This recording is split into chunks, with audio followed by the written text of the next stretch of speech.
warahmatullahi wabarakatuhu. Alhamdulillah, wassalatu wassalamu ala rasulillahi nabiyina Muhammad wa ala alihi wa sahbihi wa man wala, amma ba'du.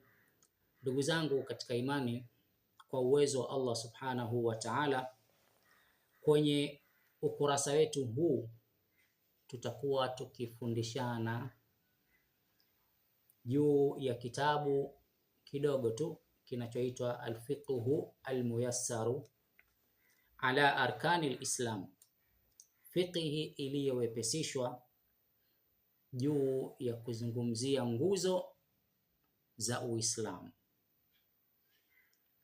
Kitabu hichi kimekuja katika mfumo wa swali na jibu.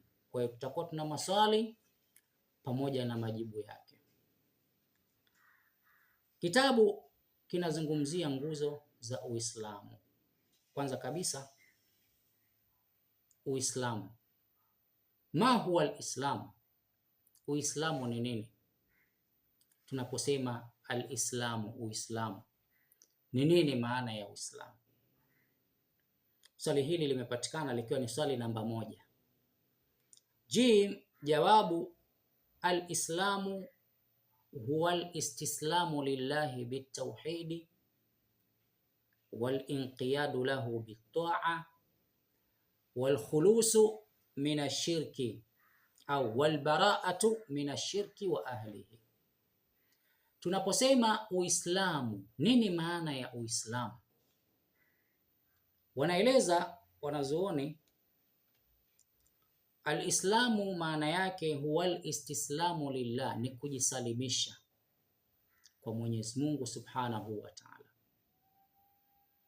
bitauhidi, tena kwa kumpwekesha, kwa maana kumwabudu yeye peke yake bila ya kumshirikisha na kitu chochote,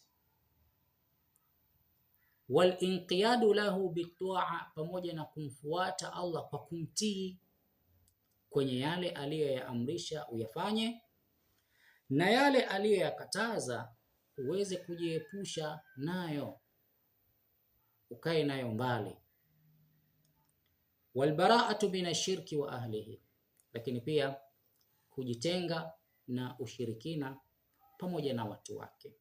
Hii ndiyo maana ya Uislamu. Napozungumzia ma huwa al-Islam, nini maana ya Uislamu, basi Uislamu maana yake ni hii. Kwa leo tuishie hapa.